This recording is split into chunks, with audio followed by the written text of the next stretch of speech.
जीवन में सफल होना है तो इन 5 बातों को दिमाग से निकाल दें।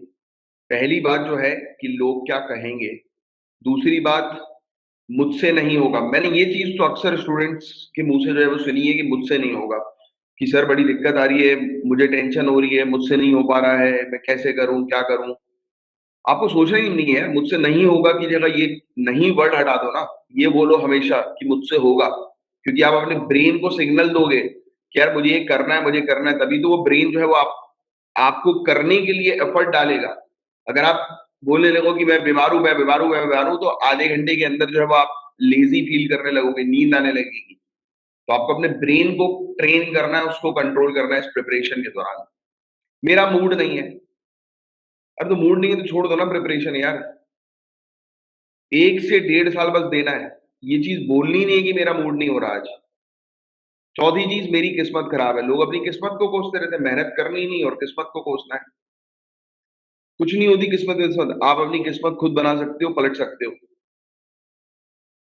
भाई आज की डेट में आप जो हो, वो क्यों हो? क्योंकि आपने कल मेहनत नहीं करी, इसलिए आज की डेट में ऐसे हो। अगर आपको अपने कल यानी कि फ्यूचर को जो है वो अच्छा बनाना है, तो आपको अपने प्रेज़ेंट पर काम करना पड़ेगा। तो मेरी किस्मत खराब है बोलना बंद कर दीजिए। 5वां, मेरे पास टाइम नहीं है। स्टूडेंट से पूछता हूँ कि क्या आपका जो है वो रूटीन है? तो मुझे ऑफ़िस जाना है, मेरा कॉलेज है और मेरा ये है, मेरा वो फलाना है, घर पे काम रहते हैं, तो मेरा टाइम ही नहीं है सिविल सर्विसेज़ करने का। तो मत करो, फिर छोड़ दो। फिर क्यों पूछताछ करते हो कि मुझे सिविल सर्विसेज़ क्वालीफ़ाई करना है? सिविल सर्विसेज़ क्वालीफ़ाई करने के लिए जुनून होना चाहिए, टाइम नहीं। टाइम अपने आप बनता है। आप पहले से ही बोल देते हो मेरा टाइम ही नहीं है, तो कहाँ से बनेगा? लोग अपने ऑफ़िस भी जाते हैं, ब्रेक में पढ़ते हैं। अपने ट्रैवल टाइम के दौरान जो है वो पढ़ते हैं। उनको पता है कि उनका ये टारगेट है, उनको वो टारगेट फिनिश करना है। तो ये 5 चीज़ें हैं बहुत इम्पोर्टेंट। ये स्क्रीनशॉट लेकर अपने मोबाइल के वॉलपेपर में लगा लेना या प्रिंट आउट करा के दीवार पे रख देना। रोज़ पढ़ना इस बात को, या तो लिख लो, इसको रोज़ पढ़ना, ये आपकी ज़िंदगी चेंज कर देगा। चलिए, so good morning guys, welcome to Jhansan academy for IAS. तो आज है 30 मई 2022, 30th मई 2022। सो आज द हिंदू न्यूज़ एनालिसिस हम लोग जो है वो कवर कर रहे हैं। मैं उम्मीद करता हूँ सभी लोग को मेरी आवाज़ प्रॉपर्ली सुनाई दे रही है और स्क्रीन प्रॉपर्ली दिखाई दे रही है। ऑलराइट, तो चलिए फिर सेशन को हम लोग स्टार्ट करते हैं। तो हेडर की अगर हम लोग न्यूज़ को देखें, तो आसियान की मीटिंग के दौरान मिनिस्ट्री ऑफ एक्सटर्नल अफेयर्स हो सकता है कि इनवाइट ना करे म्यांमार के मिनिस्टर को। क्यों इनवाइट नहीं करेगी म्यांमार के मिनिस्टर को, बताइए चलिए। एंड सभी स्टूडेंट्स जिन लोगों को भी लाइव क्लास अटेंड करनी है, बिल्कुल फ्री ऑफ कॉस्ट है, कोई अलग से फीस नहीं है, आप लाइव क्लास अटेंड कर सकते हैं। आप 9713282838 इस नंबर पर मैसेज कर दीजिएगा व्हाट्सएप, तो आपको जो है वो लिंक शेयर कर दी जाएगी लाइव क्लास की। चलिए बताइए कि क्यों म्यांमार के मिनिस्टर को इनवाइट नहीं किया जा रहा है आसियान मीटिंग के दौरान? तो म्यांमार में क्या चल रहा है गाइस? म्यांमार में मिलिट्री कूप है, मिलिट्री रूल हम लोग को वहां पर देखने को मिल रहा है। तो इसी वजह से वहां पर कोई डेमोक्रेटिक इलेक्टेड गवर्नमेंट नहीं है, राइट? तो ये वो एक वजह है सिंपल सी जो आपको लिंक करनी है। ये वाली चीज आपको पता होनी चाहिए, इतने समय से न्यूज जो है वो पढ़ रहा है। सेकंड, ये न्यूज जो है वो हम लोग को इससे रिलेटेड देखने को मिल रही है, पॉलिटिकल न्यूज। थर्ड न्यूज में जो है वो ब्रिटेन जो है वो कंसिडर करेगा पाउंड्स और आउंसेस को। पाउंड्स और आउंसेस क्या होता है? क्या है ये पाउंड और आउंसेस? क्या चीज है, कोई मुझे बता सकता है? अरे मेरी जान, आपने वो देखा है, क्या बोलते हैं, WWE देखा है? वेट को हम लोग क्या बोलते हैं, इतने पाउंड का है ये, मतलब वो होती है, कमेंट्री होती है, the big show is of this is this particular pound. तो ब्रिटेन के अंदर क्या हो रहा था, ब्रिटेन ब्रेक्सिट हो गया है, राइट? ब्रिटेन यूरोपियन यूनियन से उसका एग्जिट हो गया है, राइट? तो ये मेजरमेंट है, बिल्कुल, पाउंड आउंसेस, राइट? ये मेजरमेंट टूल्स, वो आप कह सकते हैं मेजरमेंट स्केल आप कह सकते हैं, राइट? तो ये यूनिट यूनिट आप कह सकते हैं। जैसे कि अभी वहां पर किलोग्राम वगैरह चल रहा है, राइट? यूरोपियन यूनियन के ये मेजरमेंट यूनिट को जो है ये फॉलो कर रहा है। अब ये दोबारा से जो है वो पाउंड्स और आउंसेस लेकर आ रहे हैं, राइट? तो इसको लेकर बस ये छोटा सा टॉपिक था जिसके बारे में आपको ध्यान रखना है। बाकी ये घटना तो यार आपको पता होगी, पता लगी किसी को ये घटना? सिद्धू मूसेवाला जैसी सिक्योरिटी जो है वो पंजाब सरकार ने जो है वो काफी सारे लोगों की सिक्योरिटी जो है वो कम कर दी, टेम्पररी। तो उसी समय मौके का फायदा उठा के कहा जा रहा है कि एक गैंगस्टर है, ये गैंगस्टर जो है वो बिश्नोई है, लॉरेंस बिश्नोई। तो इसके पीछे जो है वो उसका हाथ है, इस शूट आउट के पीछे 30 राउंड जो है वो मारे गए थे। और इसका तो वीडियो भी है, काफी डेंजरस जो है वो वीडियो है, राइट। तो ये एक चीज हम लोग को देखने को मिली कि दिन दहाड़े जो है वो इस प्रकार से हत्या हुई। तो ये चीज चल रही है हमारी कंट्री के अंदर, देखिए।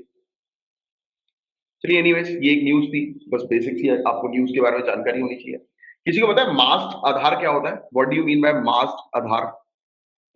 मास्क आधार आजकल क्या होने लगा है कि आप डाउनलोड कर सकते हैं आधार में, आपको जो है वो पहले के 8 डिजिट जो देखने को मिलेंगे वो ब्लैंक रहेंगे, और पीछे के 4 डिजिट ही जो हम लोग को देखने को मिलेंगे वो विजिबल होंगे, राइट। तो ये सिक्योरिटी पॉइंट ऑफ व्यू से मास्क आधार जो है वो इस प्रकार से आप निकाल सकते हैं। और ये बेसिकली आधार की वेबसाइट से आप निकाल सकते हैं, eaadhar.uidi.gov.in से, राइट। इस वेबसाइट के थ्रू जो है वो आप निकाल सकते हैं। और आधार कितने डिजिट का नंबर होता है? 12 डिजिट का नंबर होता है, राइट। आधार किसके द्वारा मैनेज किया जाता है? यूआईडीएआई के द्वारा मैनेज किया जाता है। एक्चुअली क्या हुआ था कि अभी 27 मई को, राइट, बेंगलुरु रीजनल ऑफिस जो यूआईडीएआई का है उसने बेसिकली एक आप कह सकते हैं कि वार्निंग जो है वो जारी करी थी कि कोई भी व्यक्ति अगर फोटोकॉपी वगैरह करवाए अपने आधार कार्ड की तो वो अननेसेसरली शेयर ना करें, उसका मिसयूज जो है वो हो सकता है। अभी इस वार्निंग से जो है वो गाइस वापस यानी कि ले ली है इस वार्निंग को, राइट। अभी कल ही संडे वाले दिन जो है वो विड्रॉ कर लिया है इस स्टेटमेंट को, इस वार्निंग को, बीटी के द्वारा, ministry of electronics and information technology के द्वारा, राइट। तो इसको लेकर बस एक छोटा सा टॉपिक था, बाकी आपको बस मास्क आधार क्या होता है इसके बारे में एक बस बेसिक सा आइडिया होना चाहिए। कभी दिल्ली गए हो? दिल्ली, दिल्ली के बाहर जब निकलते हैं तो बड़े बड़े पहाड़ जो है वो कचरे के नजर आते हैं। कचरे का पहाड़ है यार, पूरा का पूरा पहाड़ कचरे का है। मैं दिल्ली टू मनाली गया जा रहा था, तो मतलब चंडीगढ़ का जो रूट पड़ता है, दिल्ली टू चंडीगढ़ का रूट, मैं बाइक से था, मैं और मेरा फ्रेंड। हम बहुत दूर थे तो हमको लगा कि वो पेड़ है, सॉरी वो पहाड़ है। अब हम जैसे जैसे उसके पास में गए तो उसके ऊपर कुछ जो है वो चील वगैरह जो है वो गोल गोल घूम रहे थे, बहुत सारे।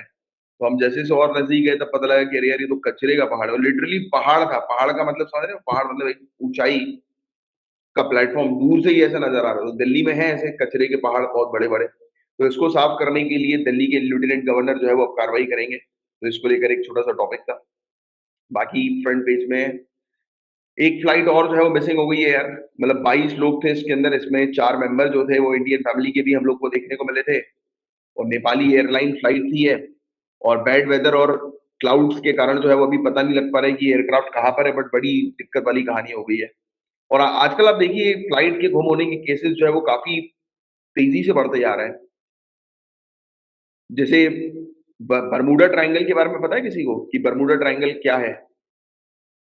आप जानते हैं बरमूडा ट्रायंगल की मिस्ट्री के बारे में? आप में से कोई किसी को पता है तो बताओ, नहीं तो मैं बताता हूँ। अटलांटिक क्षेत्र में एक एरिया है, एक ट्रायंगुलर शेप का एरिया हम लोग को बरमूडा ट्रायंगल का देखने को मिलता है। रुको मैं आपको दिखाता हूँ,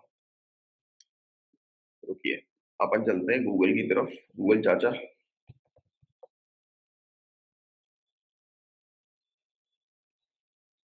अभी फ्री टाइम में जो है वो मौका मिले तो देखना इस चीज को, बरमूडा ट्रायंगल। एक मिनट रुको।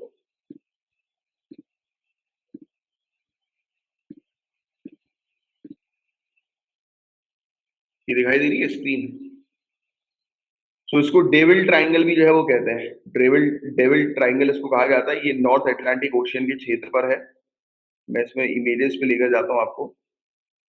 यहाँ पर ये देखिए, आप देखेंगे तो ये वाला क्षेत्र जो है, ये मैप में देखिए आप, ये इस क्षेत्र को, ये वाला जो एरिया आपको अफ्रीका का नजर आ रहा है, साउथ अमेरिका का, और ये वाला जो एरिया हम लोग को कैरिबियन आइलैंड्स का जो देखने को मिलता है, यहीं पर ही ये जो एरिया है ये फ्लोरिडा से टच होता हुआ, तो ये बरमूडा ट्रायंगल का एरिया है। ना यहाँ पर कोई शिप जा सकती है, ना यहाँ पर कोई प्लेन जा सकता है, ना कोई शिप ना कोई प्लेन। तो कहा जाता है कि यहाँ पर नेविगेशनल कुछ इशू है, नेविगेशनल प्रॉब्लम है यहाँ पर। जो भी प्लेन जाते हैं, यानी कि प्लेन गया तो वो आसमान निकल लेता है उस प्लेन को, शिप गई तो जमीन जो है वो खा जाती है। तो इस प्रकार की चीज है, मतलब यहाँ पर कोई भी चीज जाता है तो वो लापता हो जाता है। तो ये है बरमूडा ट्रायंगल की मिस्ट्री, जो अभी तक जो है वो हालांकि सॉल्व नहीं हुई। अलग अलग साइंटिस्ट रिसर्चर्स अलग अलग चीजें जो है वो क्लेम करते हैं इससे रिलेटेड। और बाकी ऐसे ही कुछ लग रहा है कि शायद हो सकता है कि इस क्षेत्र में भी, क्योंकि इस क्षेत्र में भी, यहाँ पर अगर हम बात करें एशिया की, तो यहाँ पर भी लगातार प्लेन जो है वो गायब हो रहा है, राइट। तो ये एक चीज अब देखते हैं कि क्या हुआ होगा। अब कुछ दिनों बाद आएगी इसकी न्यूज। बाकी आप जानते हैं आईपीएल के अंदर कल फाइनल था।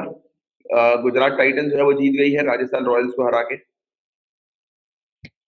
और बाकी मोदी जी ने जो है वो एक स्पीच के दौरान जो है वो हमारी कंट्री के अंदर जो डाइवर्सिटी है उसके बारे में जो है वो चर्चा करी।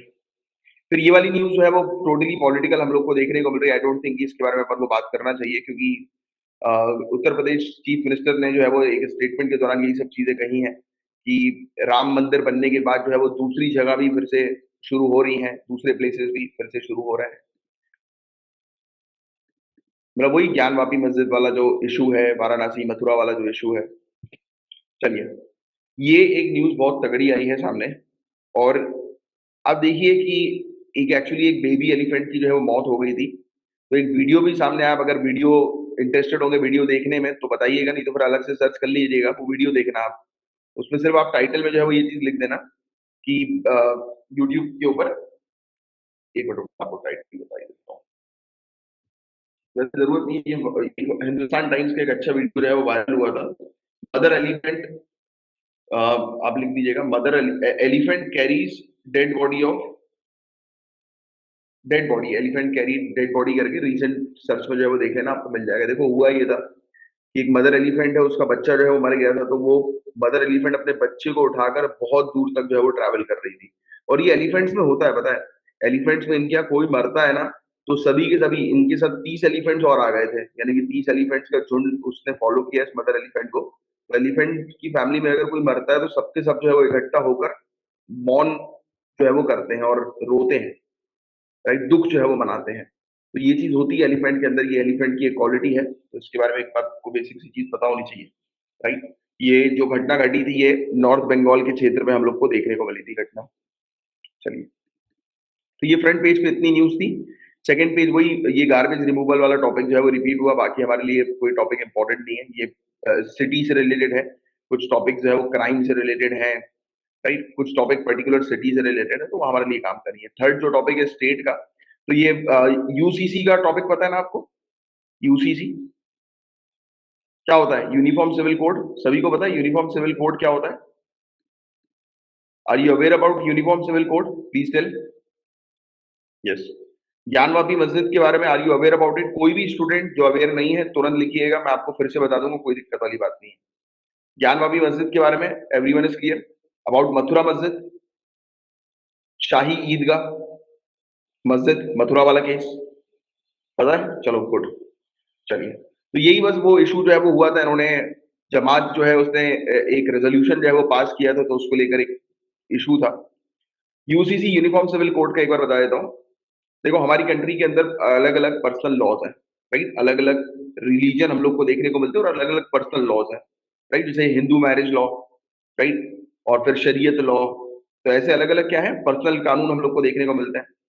तो पर्सनल कानून जितने भी पर्सनल लॉ है उसको अबॉलिश कर दो और एक सिंगल लॉ जो है वो होना चाहिए, एक सिंगल कानून जो है वो होना चाहिए। याद करो अपन ने कल परसों ही तो डिस्कस किया था कि उत्तराखंड सरकार जो है, उत्तराखंड सरकार ये इस पर प्लान कर रही है। अच्छा, हमारी कंट्री में कोई एक स्टेट है जिसके पास यूसीसी एप्लीकेबल है, यूनिवर्सल ये एप्लीकेबल हम लोग को देखने को मिल रहा है। Uniform civil code, sorry uniform civil code, Goa. Yes, Goa के अंदर हम लोग को यूनिफॉर्म सिविल कोड देखने को मिलता है। Very good. चलिए, डीपीएसपी में ही हालांकि इसके बारे में जो है वो चर्चा करी है, बात करी है। फिर बाकी पॉलिटिकल न्यूज हम लोग को ये वाले पेज में, स्टेट वाले पेज में देखने को मिल रही है। स्टेट में अगेन पॉलिटिकल न्यूज है पूरी की पूरी। और बाकी एडमिशन ओपन है, 13 जून 2022 से क्लासेस शुरू हो रही हैं। जो भी एस्पिरेंट सीरियसली सिविल सर्विसेज की तैयारी कर रहे हैं, हमारी क्लासेस को ज्वाइन करिए। पूरी की पूरी फुल फ्लेज आपकी तैयारी जो है वो करवाई जाती है, जीरो से बिल्कुल तैयारी। और हर एक चीज जो सिविल सर्विसेज में आपके लिए काम की है, जीएस पेपर 1 2 3 4 पूरा का पूरा फिनिश किया जाता है। तो उसको आप ज्वाइन कर सकते हैं 9713282838 इस नंबर पर व्हाट्सएप करके। बाकी इंडिया बांग्लादेश की ट्रेन सर्विस है, आपको इसके अंदर बस दो ट्रेन के नाम ध्यान में रखना है, बंधन एक्सप्रेस और मैत्री एक्सप्रेस। ये दो ट्रेनें हैं जो कि कनेक्ट करती हैं इंडिया और बांग्लादेश को, ठीक है। ये फैक्ट ध्यान में रखना थोड़ा सा। चलिए, बाकी ये पॉलिटिकल न्यूज है, रैली वगैरह से रिलेटेड हमारे लिए जो है वो काम की नहीं है। चलिए, अब एडिटोरियल की तरफ जो है वो आते हैं। अब देखिएगा, ये जो पहला एडिटोरियल है ये पहला एडिटोरियल स्टैनली जॉनी का एडिटोरियल, काफी अच्छा एडिटोरियल है, राइट। ये भी द हिंदू के ही मेरे ख्याल से जर्नलिस्ट है, कोई एडिटर है। तो इसमें लिखा है the return of the great power rivalry. तो इसमें कुछ बात नहीं की गई है, सिंपल सी ये बात है कि किस प्रकार से रशिया के बीच में और यूरोपियन कंट्रीज के बीच में और वेस्टर्न कंट्रीज के बीच में किस प्रकार से इश्यूज चल रहा है, और ये वर्ल्ड वॉर के समय से चलते आ रहे हैं। अब द थिंग इज गाइस, अगर आपने वर्ल्ड हिस्ट्री को ध्यान से पढ़ा है, क्योंकि अब मैं आपको एक चीज क्लियर बता दूं, आप वर्ल्ड हिस्ट्री को अगर सोच रहे हो कि एनसीईआरटी से कवर हो जाएगी, क्योंकि आप जानते हैं 8th क्लास में आपको वर्ल्ड हिस्ट्री मिलती है, right. Sorry 6 8th class, 9th और 10th क्लास में आपको वर्ल्ड हिस्ट्री जो है वो मिलती है, राइट, एनसीईआरटी के अंदर। मैं आपको क्लियर कट कह देता हूं कि एनसीईआरटी से अगर वर्ल्ड हिस्ट्री पढ़ोगे तो पूरी की पूरी चीज क्रिस्टल क्लियर समझ में नहीं आएगी। वर्ल्ड हिस्ट्री के लिए what you can do is, या तो इधर आप किसी कोचिंग के नोट्स ले लो या हमारी क्लासेस को ज्वाइन कर लो, क्योंकि वर्ल्ड हिस्ट्री मैंने बिल्कुल इस तरीके से पढ़ाई है, बिल्कुल बेसिक से। क्योंकि क्या होता है, एक हिस्ट्री तब तरीके से समझ में आती है जब आप उसको एक क्रोनोलॉजिकल ऑर्डर में पढ़ते हैं। अब वर्ल्ड हिस्ट्री की शुरुआत होती है वर्ल्ड ट्रेड से, कि कैसे ये सिल्क रूट जो है वो शुरू हुआ, क्योंकि सिल्क रूट ही एक ऐसा माध्यम है, या वर्ल्ड ट्रेड ही एक ऐसा माध्यम है जो कि आपस में लोगों को कनेक्ट करेगा। तो जब आपस में लोग कनेक्ट करेंगे तब क्या करेंगे, एक्सपेंड करेंगे, तब एक दूसरे के ऊपर कब्जा करेंगे, तब ये इशू आएगा। तो आपको बिल्कुल सीरीज में पूरी चीज को समझना बहुत ज्यादा जरूरी है, सीरीज में। ऐसा नहीं कि आपने एक बार जो है वो वर्ल्ड वॉर 1 पढ़ लिया, फिर वर्ल्ड वॉर 2 पढ़ लिया, फिर उसके बाद फिर आपने ये फ्रेंच रेवोल्यूशन देखा, राइट, फिर आपने अमेरिकन कॉलोनीज का इशू देखा। नहीं, everything should be in a chronological order. अब इसमें जैसे कि बहुत सारे फैक्ट्स जो है वो लिखे हुए हैं, आई वांट टू से कि इस आर्टिकल को पढ़ने की जरूरत नहीं है अगर आपने वर्ल्ड हिस्ट्री पर फोकस नहीं किया। अगर वर्ल्ड हिस्ट्री पर फोकस नहीं किया एज जैसा कि होना चाहिए, तो ये टॉपिक बिल्कुल भी समझ में नहीं आएगा, कंफ्यूजन क्रिएट करेगा। इस टॉपिक का मैं एक आपको समरी जो है वो बताता हूँ, सिंपल सी। इसमें मेनली ये चीज है कि जैसे पहले रशिया, अगर आप वर्ल्ड हिस्ट्री को बहुत ध्यान से पढ़ने की कोशिश करेंगे तो आपको समझ में आएगा कि रशिया का कोई रोल ही नहीं था। रशिया मस्त अपने एम्पायर को चला रहा था, बढ़िया था, फ्री था वर्ल्ड पॉलिटिक्स से। रशिया को क्या क्या किया रशिया ने, सबसे बड़ी गलती कि ये कूद गया वर्ल्ड पॉलिटिक्स में अननेसेसरली। रशिया कभी भी चपेट में आता ही नहीं, अननेसेसरली ये कूदा। एक्चुअली कूदा नहीं, इसका एक इसके साथ एक ऐसी घटना हुई, इसने जब नेपोलियन बोनापार्ट को मारा, पीटा। रशिया और नेपोलियन बोनापार्ट के बारे में आपको पता है, रशिया और नेपोलियन बोनापार्ट का क्या केस हुआ था? पिटाई हुई थी नेपोलियन की रशिया के द्वारा। अब कैसे पिटाई हुई उसकी एक स्टोरी मैं आपको छोटी सी समझाता हूँ। हुआ ये था कि नेपोलियन बोनापार्ट जो है उसने रिश्ता भेजा रशिया के पास कि उसको उसके राजा की बेटी से शादी करनी है, विवाह करना है। अब एक मिनट, सॉरी। तो इसने रिश्ता भेजा कि विवाह करना है। अब क्या हुआ कि इसने एक मैसेंजर को भेजा, यानी कि एक व्यक्ति को भेजा। अब वो व्यक्ति गया रशिया के राजा के पास, जार निकोलास। तो इससे बोला कि अरे यार, आप हमारे जो राजा हैं वो आपकी बेटी से विवाह करना चाहते हैं। तो जार निकोलास ने उसको बोला कि तुम्हारा जो राजा है वो 5 फुटिया है और हमारी बेटी जो है वो 6 फुटिया है, तो कैसे काम बनेगा? तो अब ये मैसेंजर जो है वो चला गया वापस। अब बोनापार्ट नेपोलियन मस्त अपने उसमें बैठा हुआ था, सब लोग बैठे हुए थे उसके आमने सामने, पूरे मतलब कॉन्फ्रेंस वगैरह चल रही थी, मस्त बैठ के सबकी सुन रहा था। मैसेंजर आता है और सभी पूरी सभा के सामने उसको कह देता है कि उसने तो तुम्हारा ऐसे मजाक उड़ा दिया। अब हुआ ये कि इसने ईगो पे ले लिया नेपोलियन ने, और जब नेपोलियन ने ईगो पे ली चीजें तो नेपोलियन भागा अपनी पूरी फोर्सेस को लेकर रशिया की तरफ। और जब रशिया की तरफ भागा तो रशिया तो कोल्ड डेजर्ट है, आपको पता है, पूरा इलाका जो है वो ठंडी वाला इलाका है। अकड़ गए, इसकी आधी से ज्यादा सेना तो अकड़ गई। डेथ ग्राउंड कहते हैं या ग्रेव कहते हैं किसको, कौन से एरिया को, ये जो साइबेरिया वाला जो एरिया हम लोग को देखने को मिलता है, ये ग्रेवयार्ड कहा जाता है, क्योंकि इस क्षेत्र में नेपोलियन बोनापार्ट की 75% आर्मी खत्म हो चुकी थी। फिर उसको पकड़ा, उसको बंदी बनाया और पीटा। अब नेपोलियन का उस समय वो चलता था, दबदबा चलता था, और रशिया ने नेपोलियन को पीट दिया। और जब रशिया ने नेपोलियन को पीटा तो ओवर कॉन्फिडेंस, इतना हाई होना शुरू हो गया कि एक के बाद एक के बाद एक के बाद एक ये इंटरनेशनल पॉलिटिक्स में बढ़ता गया, अननेसेसरली कूदा ये, इसका कोई लेना देना नहीं था इंटरनेशनल पॉलिटिक्स में कूदने का, बट फिर भी अपन को अपने आप को पावरफुल दिखाना है, इसलिए कूदे। और जब कूदे तो जापान जैसी कंट्री ने पीटा रशिया को। तो क्या होता है कि confidence is good but over confidence ले डूबता है। ये चीज हमें वर्ल्ड हिस्ट्री सिखाती है। और जब आप हिस्ट्री को पढ़ते हो तो you don't have to study history कि आपको एग्जामिनेशन पॉइंट ऑफ व्यू से पढ़ना है, आपको फैक्ट्स रटने नहीं, आपको ब्यूरोक्रेट की नजरों से हिस्ट्री को देखना है। ब्यूरोक्रेट की नजर ये पूरी घटना में क्या आपको सिखा रही है? पूरी घटना में पहली चीज तो ये सिखा रही है कि आपको अपने ईगो को हाई मत होने देना। नेपोलियन का ईगो हाई हुआ था। आपको अगर अपने दुश्मन को जो है वो निपटाना है तो बहुत सारे दूसरे टैक्टिक्स होते हैं। एकदम पैनिक में आकर एकदम से हाय हाय करके जो है वो किसी के पीछे भगने नहीं लगना है। Just wait for your time, जब आपका टाइम आएगा तब निपटाएंगे। वर्ल्ड हिस्ट्री में बहुत सारे ऐसे लोग हैं यार कि जिनके बारे में जब आप स्टडी करोगे आपका बिल्कुल माइंडसेट ही चेंज हो जाएगा, क्योंकि ये सिविल सर्विसेज की प्रिपरेशन ही ऐसी है कि आपको ऐसी ऐसी पर्सनालिटी से अवगत कराएंगे, बट शर्त सिर्फ ये है कि आपको उन्हें पढ़ना नहीं है, आपको उन्हें समझना है। और किस एंगल से समझना है? ऑफिसर के एंगल से समझना है। और यही मेरी खास बात होती है, मैं जब भी कोई टॉपिक पढ़ाता हूँ तो आपको उसी एंगल से समझाता हूँ, क्योंकि वही चीज तो आपसे पूछेंगे, वही चीज तो आपको लिखना है मेंस के आंसर में। अब आते हैं इस पर्टिकुलर एडिटोरियल के ऊपर। तो इसमें वो पूरी घटना जो है वो बताई हुई है कि पहले जो है वो रशिया और जर्मनी के बीच में जो है वो क्या इश्यूज हम लोग को लगातार जो है वो देखने को मिले। आपको मेनली जो टारगेट करना है वो यहां से करना है। जैसे कि आप जान रहे हैं कि यूक्रेन वॉर जो है चौथा मंथ इसको हम लोग को देखने को मिल रहा है, और कोई भी अभी क्लियर कट विनर जो है वो नहीं हुआ है। इवन इन्होंने ये भी कहा है कि अगर वॉर जो है वो रुक भी जाता है तो भी इंटरनेशनल पीस जो है वो हैम्पर ही रहेगी, कहीं ना कहीं कोई ना कोई इशू जो है वो लगातार चलते रहेंगे वेस्ट और ईस्ट के बीच में, राइट? क्योंकि ये जो इशू है ये आज का नहीं है, ये बहुत पुराना है। क्योंकि जब ये इशू शुरू हुआ था तो मैंने आपको उसी समय बोला था you have to prepare world war one, world war two and cold war. क्योंकि यूक्रेन रशिया का वॉर जो है वो उसकी लिंक आपको वहीं से मिलेगी, ईस्टर्न क्वेश्चन से। मैं आपको एक हिंट देता हूँ, यहाँ पर नहीं लिखा आर्टिकल के अंदर, बट अगर आपने वर्ल्ड हिस्ट्री पढ़ा होगा तो ईस्टर्न क्वेश्चन जरूर पढ़ा होगा। ईस्टर्न क्वेश्चन एक टॉपिक है। ये रशिया जो इन्वॉल्वमेंट हुआ रशिया का, वो ईस्टर्न क्वेश्चन से ही इन्वॉल्वमेंट हुआ।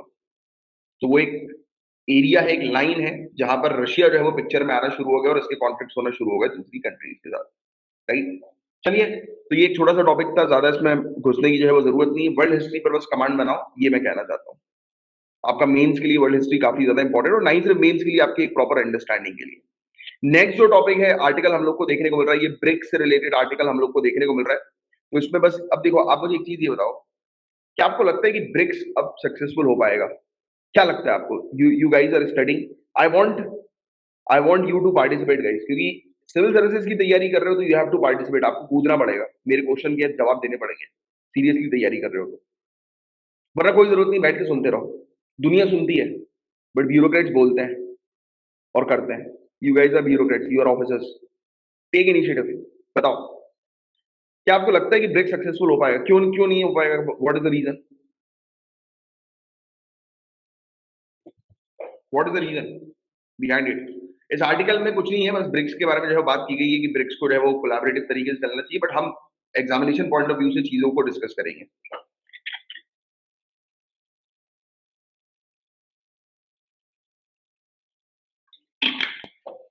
प्राची जी, कॉन्सेंट्रेशन के साथ सुनो,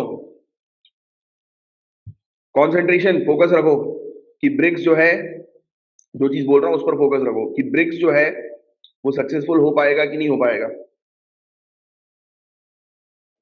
देखिए गाइस, अब इसमें आप देख सकते हैं कि रशिया है, चाइना है, इंडिया है, RIC, ये तीन ऐसी कंट्री हमें देखने को मिल रही हैं जिनके बीच में ही इश्यूज हैं। और रशिया तो क्लियर कट इंटरनेशनल फोकस पे जो है वो आ चुका है यूक्रेन रशिया के बाद, और यूक्रेन, हाँ, रशिया के इशू पर रशिया जो है वो फोकस पे आ चुका है। China belt and road initiative के कारण जो है वो फोकस में, वेस्टर्न कंट्री के, स्पेशली यूएसए, ऑस्ट्रेलिया, जापान, है ना? बट जब मेंस में इस तरीके के क्वेश्चन आए, there should be no clear no and no clear yes. I repeat, there should be no clear no and no clear yes. ना ही आपको नो लिखना है, ना ही आपको प्रॉपर यस लिखना है। जैसे मैंने भी आपसे पूछा ना, क्या ब्रिक्स सक्सेसफुल हो पाएगा, आपने लिख दिया नो, दैट इज गुड, क्योंकि आप समझ रहे हो चीजों को। बट मेंस के आंसर में ये नहीं लिखना है। आपको मेंस के आंसर में क्या लिखना है मैं आपको बताता हूँ। मेंस के आंसर में आप ब्रिक्स के बारे में लिखेंगे जो आपको पहले पता है इंट्रोडक्शन में, राइट? कि ब्रिक्स क्या है, ये एक ग्रुप है, इस समय पे बना, साउथ अफ्रीका ने इस समय पे ज्वाइन किया, वो सब पूरे फैक्चुअल चीज जो मैं आपको ऑलरेडी बता चुका हूँ, वो आपको मेंशन करना है ब्रिक्स के अंदर, राइट? फिर आप मेंशन करिए, ब्रिक्स एक ऐसा प्लेटफॉर्म है जहां पर इमर्जिंग कंट्रीज हैं, इमर्जिंग कंट्रीज, पॉपुलेशन के पॉइंट ऑफ व्यू से भी, इकोनॉमी के पॉइंट ऑफ व्यू से भी। अब ये कंट्रीज को मिलकर कोलैबोरेटिव एफर्ट लगाने की आवश्यकता है। इनके कॉमन चैलेंजेस है, जैसे कि इस आर्टिकल के अंदर कॉमन चैलेंजेस की बात की गई, जैसे वैक्सीन का इशू, इंस्टेबिलिटी का इशू, राइट? कि इस क्षेत्र में हम लोग को इंस्टेबिलिटी जो है वो देखने को मिल रही है, राइट? और अनसर्टेनिटी, इनसिक्योरिटी जो हमें देखने को मिल रही है। तो इन सब चीजों को खत्म करके ये सभी कंट्रीज है वो मिलकर म्यूचुअल ट्रस्ट डेवलप करें, political mutual trust, security corporation पर काम करें, मेंटेन करें अपने कम्युनिकेशन कोऑर्डिनेशन को, और मेजर इंटरनेशनल और रीजनल इश्यूज को रिसॉल्व करने का काम करें, मिलकर जो है वो काम करें, ग्लोबल कम्युनिटी क्रिएट करें सिक्योरिटी को मेंटेन करने के लिए। कोविड 19 के बाद तो आपको पता है कि पूरे दुनिया भर की इकोनॉमी जो है वो पटरी से वो हो गई है, हट गई है। तो आपको जो है वो क्या करना चाहिए, जैसे इंडिया का विजन है वन अर्थ वन हेल्थ का, तो इसी विजन के साथ जो है वो सभी कंट्रीज को ज्वाइंटली मिलकर जो है वो काम करना चाहिए। आने वाले समय में किसी प्रकार का अगर पेंडेमिक होता है, कोई इशू होता है, तो उससे कैसे निपटा जाए, तो उसके लिए काम करना चाहिए। तो no clear no, no clear yes. आपको लिखना है कि यस अभी प्रॉब्लम्स हैं, बट हमें प्रॉब्लम को रिजॉल्व करना है क्योंकि ये प्लेटफॉर्म बहुत अच्छा है। उससे क्या रहेगा, उससे आपको जो आंसर रहेगा वो एक डिप्लोमेटिक आंसर रहेगा, क्योंकि आप लोग जो बनने वाले हो वो डिप्लोमेट्स बनने वाले हो। आपको इंडिया को इंटरनेशनल प्लेटफॉर्म पर रिप्रेजेंट करना है, और रिप्रेजेंट जब आप करेंगे तब आपको दूसरी कंट्रीज को खफा नहीं करना है, हमारी इमेज वहां पर बर्बाद नहीं करनी। तो इसलिए कभी भी हम इंटरनेशनल पॉलिटिक्स में स्माइल करते रहते हैं, but we know what we have to do, what we have to take action. आपको अगर कोई सपोर्ट नहीं कर रहा है सिविल सर्विसेज की तैयारी करने के लिए, अपने घर वाले आपके बोल रहे हैं कि बैंक की तैयारी कर लो, उनको बोलो कि हाँ बैंक की तैयारी कर रहे हैं। उनको वो थोड़ा ना चेक करने आएंगे कि बैंक की कर रहे हो या किसकी कर रहे हो, करो सिविल सर्विसेज की तैयारी। उनको बोलो कि हाँ मैंने दूसरे फॉर्म्स भी भरे हैं, एग्जाम फॉर्म भी भरे हैं। कम से कम वो शांत रहेंगे और उससे आपका माइंड स्टेबल रहेगा, क्योंकि आपको पता है आप सही कर रहे हो, आपको पता है आप मेहनत कर रहे हो, उसका रिजल्ट आपको मिलेगा, क्योंकि जो मेहनत करता है उसको रिजल्ट मिलता है। बट आपको प्रोसेस को छोड़ना नहीं है। कुछ लोग को जल्दी सफलता मिलती है, कुछ को बाद, बट मिलती सबको है। याद रखना मेरी बात। समझ में आया? तो इस पर्टिकुलर आर्टिकल के अंदर कुछ नहीं था, सिर्फ ब्रिक्स के बारे में ही बात की गई कि ब्रिक्स को जो है वो कोलैबोरेटिव तरीके से काम करना चाहिए, दैट्स इट। अब नेक्स्ट के बारे में जो है वो आर्टिकल की डिस्कस करते हैं। ये आर्टिकल वो शाहरुख खान के केस, बेटे के केस का हम लोग को देखने को मिल रहा है, और स्पेशली इस आर्टिकल में मेनली स्ट्रेस दिया गया, जिसके बारे में पहले भी हमने चर्चा करी थी, कस्टोडियल डेथ जैसे होती है ना हमारी कंट्री के अंदर, कल ही हमने जो है वो डिस्कस किया था। जैसे कि कस्टोडियल डेथ हो जाती है, पुलिस अपनी कस्टडी में लोगों को लेती है तो उसके कारण डेथ हो जाती है। कल ही देखा था ना कि सुप्रीम कोर्ट में जो है वो कहा था कि सभी पुलिस स्टेशन पर कैमरे जो है वो लगे होने चाहिए, राइट? ऑडियो रिकॉर्डिंग के साथ जो है वो पूरी चीजें होनी चाहिए। तो कहीं ना कोई डिफॉल्ट है, किस चीज का डिफॉल्ट हम लोग को देखने को मिल रहा है कि पुलिस जो है वो किसी को भी उठा लेती है, गलत कार्रवाई कर देती है, तो उसी का ये टॉपिक है। तो अगर पुलिस किसी को भी उठा रही है, किसी के अगेंस्ट भी जो है वो कार्रवाई कर रही है, बट उसके पास पुख्ता सबूत नहीं मिलता, सामने वाला व्यक्ति बाइज्जत बरी होता है, हो जाता है, तो आप एक ऐसा कानून लेकर आए कि जो अनलॉफुल अरेस्ट है उसके लिए कंपनसेशन जो है वो लाए जाए। मतलब अगर किसी व्यक्ति को आपने इस प्रकार से उठा लिया, अननेसेसरली परेशान किया, तो उसको मुआवजा जो है वो दिया जाए। तो यही बस पूरा इशू था, ये मेन पॉइंट था इस पूरे आर्टिकल के अंदर, जो आपको बस थोड़ा सा ध्यान में रखना है, दैट्स इट। और कुछ नहीं है इस आर्टिकल के अंदर। नेक्स्ट आपको पता है मंकी पॉक्स वायरस के बारे में, यू नो वेरी वेल।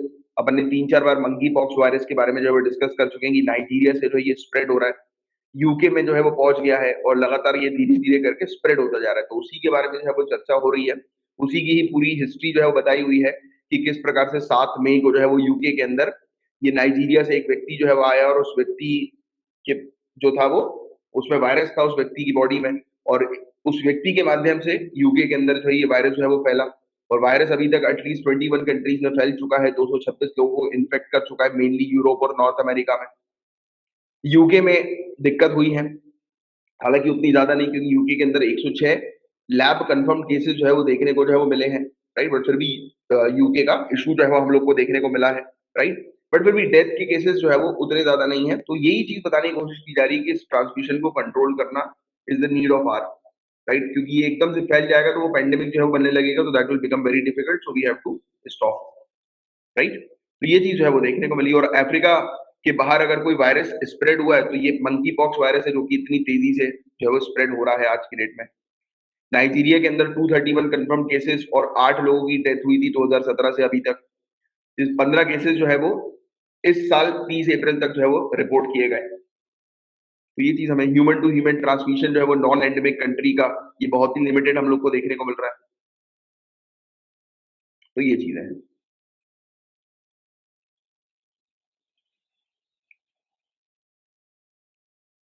ठीक है, अब सेवेंथ ओपिनियन वाले टॉपिक के अंदर कुछ खास काम का नहीं है हमारे लिए।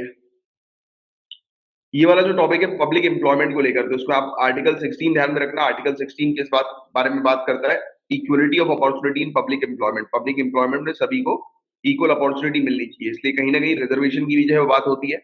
बट कोई भी फंडामेंटल राइट जो नहीं कहता है, चाहे वो आर्टिकल 16 क्लॉज 4 हो या आर्टिकल 16 क्लॉज 4A हो, जो कि राइट टू रिजर्वेशन की बात करता हो या प्रमोशन की बात करता हो, राइट? तो ये फैक्ट थोड़ा सा ध्यान में रखा। और रिजर्वेशन जो है वो कब देना चाहिए? जब ऐसे सर्कमस्टेंसेस बनते हैं तब रिजर्वेशन दिया जाए। बेसिकली इक्विटी पर आपको मेनली फोकस करना है। यहाँ पर बहुत सारे केसेस जो है वो दिए हुए हैं, but examination point of view से आपको केसेस को ध्यान में नहीं रखना है। इक्विटी क्या होता है ये सभी लोग को पता है। इक्विटी क्या होता है? हम हमारी कंट्री पर इक्विटी पर मेनली फोकस करते हैं। What do you mean by equity? Equity means कि एक प्लेटफॉर्म है, राइट? एक प्लेटफॉर्म पर जैसे कि जो बैकवर्ड लोग हैं उनको हम लोग थोड़ा सा अपलिफ्ट करके उस प्लेटफॉर्म पर ले आए, सिंगल प्लेटफॉर्म पर, दैट इज कॉल्ड इक्विटी। तो आप जब भी अपने मेंस के आंसर लिखो तो उसमें आप इक्विटी, EQUITY, इक्विटी पर फोकस करना, राइट? क्या है इक्विटी? समझ में आया? नहीं आया तो फिर से बता दो, एक और बार बता दूंगा मैं। क्या चीज है इक्विटी? क्लियर? चलो ग्रेट। तो इक्विटी को लिखना आपने मेंस के आंसर में, इक्विटी इज वेरी इंपॉर्टेंट। अच्छा, अब आपको ये वाला टॉपिक याद है? नागोर्नो काराबाग क्षेत्र। नागोर्नो काराबाग क्षेत्र जो है वो कहाँ का है, कोई बता सकता है?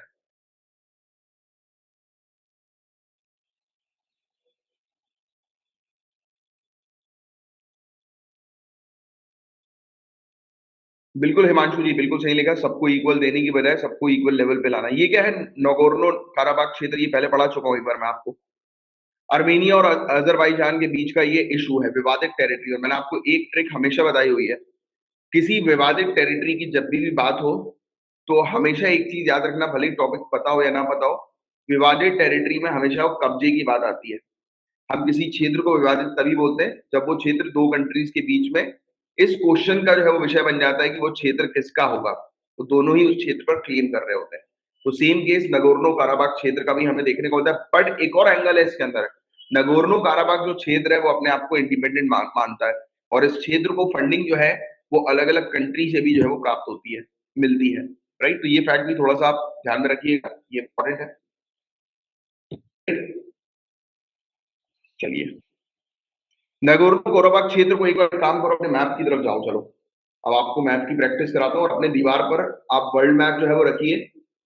अगर नहीं है तो आपको आज ही जाकर चिपकाना है अपने दीवार पर एक बड़ा सा वर्ल्ड मैप और एक इंडिया का मैप। चलो जाओ, उठो, खड़े हो और वर्ल्ड मैप की तरफ जाओ अपने। और वर्ल्ड मैप की तरफ जाकर इंडिया को जो है वो देखो आप। अब इंडिया के ऊपर उंगली लगाओ। इंडिया पर अपन चलते हैं पाकिस्तान की तरफ, फिर अफगानिस्तान की तरफ, फिर ईरान की तरफ चलते हैं। ऊपर देखो, ईरान के ऊपर कौन सी सी है, जरा बताना मुझे, लिख कर बताओ। ईरान के ऊपर आप देखेंगे नॉर्थ की तरफ हल्का सा, तो आपको कौन सी सी नजर आ रही है? कौन सी सी है बताओ जरा, पार्टिसिपेट विद मी। कैस्पियन सी।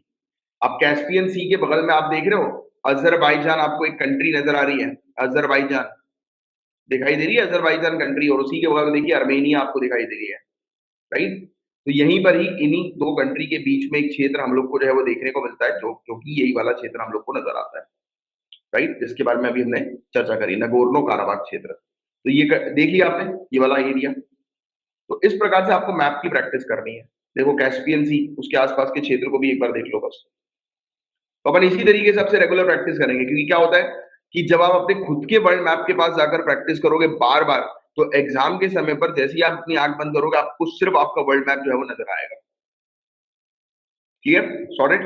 चलो, तो अभी अभी अगर एक टॉपिक आ जाए कि, क्योंकि क्वेश्चन यही आएगा, नगोर्नो काराबाग जो है वो किसके बीच का इशू है, तो अजरबैजान और आर्मेनिया के बीच का ये इशू है, डिस्प्यूटेड टेरिटरी है, विवादित टेरिटरी है। 5G के बारे में आई थिंक सभी को सभी चीज पता है। 5G में एक फैक्ट बस याद रखना, 30 से लेकर 300 गीगाहर्ट्ज, 30 टू 300 गीगाहर्ट्ज के स्पेक्ट्रम में ये हम लोग को देखने को मिलती है, राइट। 5G। अलका जी ने कैस्पियन सी की ट्रिक बताई, तारीख, ये कैस्पियन सी उस बाउंड्री वाली ये कंट्री है क्या? कैस्पियन सी के साथ बॉर्डर शेयर करने वाली जो कंट्रीज हैं, उसकी अलका जी ने ये ट्रिक बता दी है। तारीख याद रखिएगा, TARIK। तो चलिए, अलका जी ने बताया, तो एक बार और चल लेते हैं कैस्पियन सी के पास, और वहीं पर लिख लो, अपने पास नोट बना लो गाइस सभी लोग, तारीख करके नोट बना लो तारीख का। देखिए कैस्पियन सी पे आप देखेंगे तो टी, टी यानी कि तुर्कमेनिस्तान, ठीक है। ए यानी कि अजरबैजान, आर यानी कि हम लोग को रशिया, रशिया नहीं सॉरी, आर यानी कि TAR है ना यहाँ पे। आर से कौन सी जो है वो दिखाई दे रही है आपको? रशिया ही है। रशिया कहाँ पे बाउंड्री शेयर कर रहा है? किर्गिस्तान, अफगानिस्तान,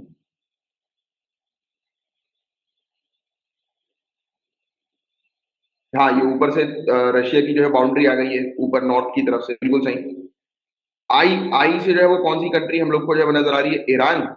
और के से हम लोग को कजाकिस्तान देखने को मिल रही है। वेरी गुड, ठीक है। तो ये चीज आप फैक्ट थोड़ी सी ध्यान में रखिएगा, राइट। तारीख, जॉर्जिया तो पीछे, क्योंकि रशिया की ये बाउंड्री यहाँ तक आ गई है, जॉर्जिया तक। वेरी गुड, वेरी गुड, बहुत बढ़िया यार, वेरी गुड। तो TARIK, तारीख जो है वो ट्रिक याद रखिएगा। चलो, अलका जी ने तारीख ट्रिक बताई है, सभी लोग ये ट्रिक जो है वो लिख लीजिए कि कैस्पियन सी के साथ बाउंड्री शेयर करने वाली जो कंट्रीज हैं वो तारीख है। मैं तो बोलता हूँ कि जहां पर आपका वर्ल्ड मैप है वहीं पर लिख लो TARIK, तारीख, कैस्पियन सी पर जाकर तारीख, तो आपको जो है वो क्लियरली याद आ जाएगा। जब भी देखोगे, अगली बार जब मैं कैस्पियन सी पूछूं तो सभी के सभी जितने लोग अटेंड कर रहे हैं बताएंगे तारीख। जैसी आए कैस्पियन सी आपके दिमाग में तुरंत तारीख आना चाहिए। जैसी मैप के पास होगी, मैप नहीं लिख लो यार, जाओ अभी के अभी जाओ और मैप में लिख लो अपने, जहां पर कैस्पियन सी लिखा है ना आपने, आपका बना हुआ है, वहां पर तारीख लिख दो मैप पर। हाँ, जाइए मैप के पास जाइए और लिख लीजिए। मैं भी चले जाता हूँ अपने मैप के पास और लिख लेता हूँ TARIK, तारीख, कैस्पियन सी पर लिख लो छोटा सा, TARIK, तारीख। अब क्या होगा, अगली बार कैस्पियन सी देखोगे तो आपको जो है अलका जी की बात याद आ जाएगी, तारीख। Thank you Alka ji, very good. चलिए, अब ये क्या, किस तरीके के क्वेश्चन जो है वो आए हैं। At the age of 16 Jawaharlal Nehru went to UK to study in school and then went to Trinity College Cambridge. Name the school and course, ये अपने लिए काम करनी है। Name the alternative title for an autobiography penned by him. एक minute आ रहा है, चलो।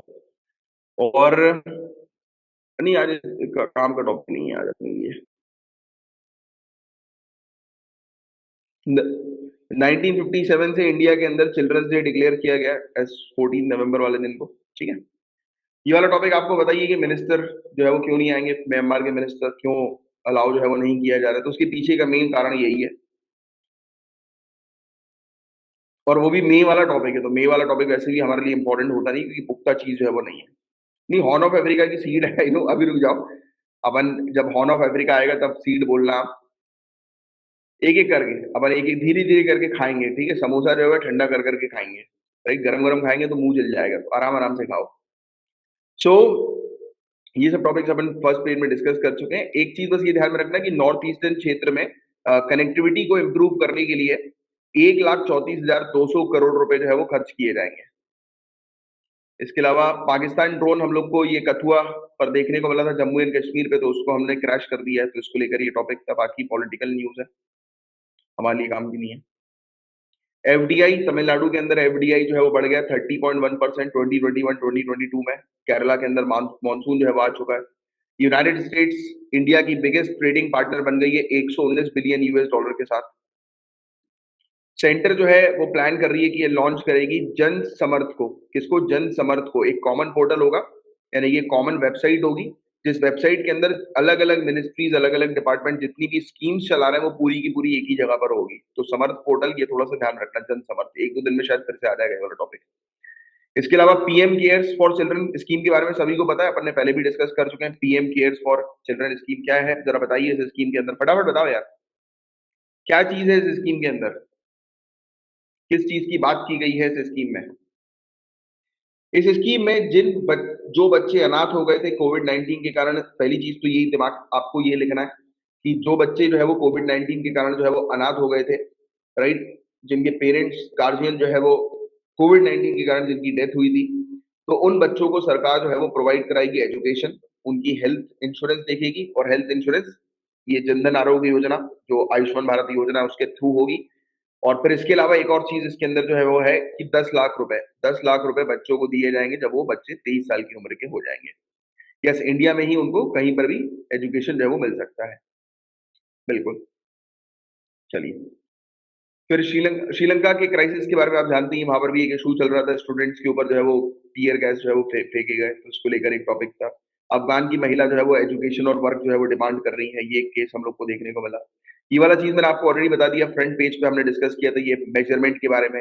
पहले के समय पे चलता था आउंस और ये पाउंड्स का मेजरमेंट, कोई भी चीज का वेट लेना होता था तो ये मेजरमेंट जो है वो आउंस और पाउंड्स में होता था।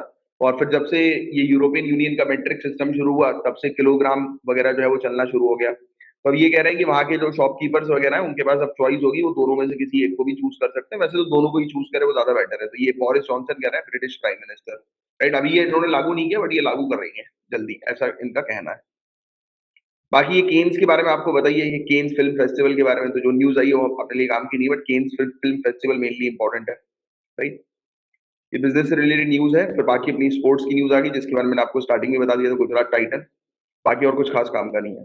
और इसी के साथ ही हमारा आज का सेशन होता है फिनिश। मैं उम्मीद करता हूँ पूरी चीज जो मैंने आपको पढ़ाई है वो आपको अच्छे से समझ में आई होगी। यूट्यूब पर आप ये लेक्चर देख रहे हैं तो शेयर जरूर करिएगा, लाइक का बटन हिट करिएगा, और प्राइवेट सेशन को जरूर ज्वाइन करें, बिल्कुल फ्री ऑफ कॉस्ट है। बाकी कोर्स में तो जरूर एनरोल हो जाए अगर आपको तरीके से अच्छी तैयारी करनी है तो। और बताओ, किसी को कोई डाउट, कुछ चीज पूछनी है?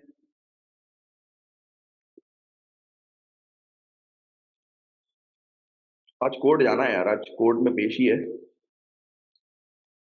तो आज बस अभी नहाऊंगा मैं, ब्रेकफास्ट करूंगा और बस कोर्ट निकलूंगा।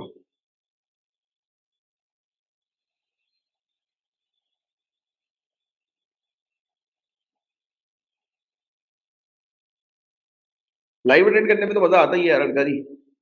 लाइव अटेंड करने से एटलीस्ट ये चीज रहती है कि आपका फोकस रहता है, और आप क्या करते हो, रिकॉर्डेड क्लास में 2x की स्पीड में देखो, 2x की स्पीड में जितनी जल्दी आएगा उतनी जल्दी निकलेगा। क्या मूवी को 2x में देखता है कोई? नहीं देखता ना। जब तो मूवी लॉन्ग टर्म तक याद रहती है।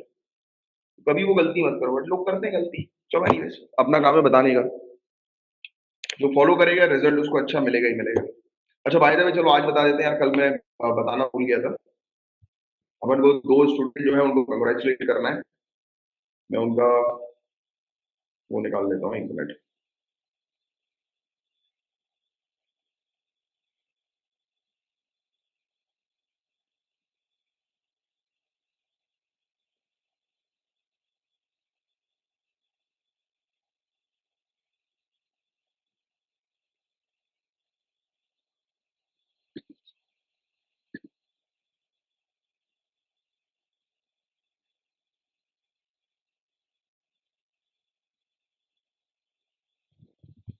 सर अगर मंथ पे करेंगे 13 जून के बैच में तो 6 मंथ तक, नहीं नहीं नहीं, 13 जून के बैच में ऐसा नहीं है।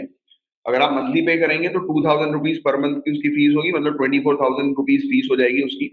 और अगर आप वन टाइम पे करेंगे तो 12,000 रुपीज फीस है। चलो गाइस, सबसे पहले तो साहिल खान जी हमें काफी समय से जो है फॉलो कर रहे हैं, तो इनके बारे में मैं आप लोग को बताना चाहता हूँ कि इनका उत्तराखंड पीएससी का प्री एग्जाम क्लियर हो गया, तो कॉन्ग्रेचुलेशन साहिल जी।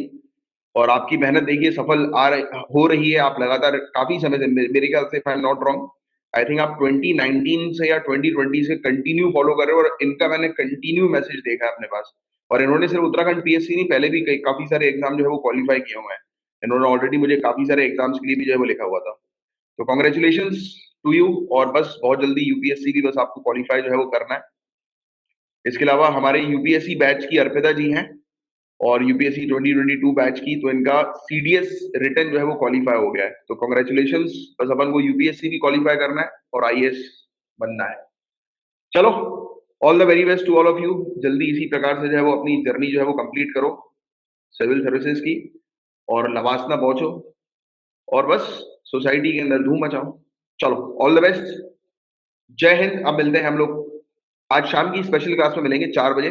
उम्मीद करता हूँ मैं जल्दी आ तो जाऊँगा, वैसे वैसे मेरे पास फ़ोन रहेगा। 4 बजे तक तो आ जाना चाहिए। अगर इन केस मैं कोर्ट से थोड़ा-सा लेट हुआ तो थोड़ी-सी लेट क्लास रख लेंगे, ठीक है? आज मेरी कोर्ट में पेशी है। चलो, जय हिंद गाइज़।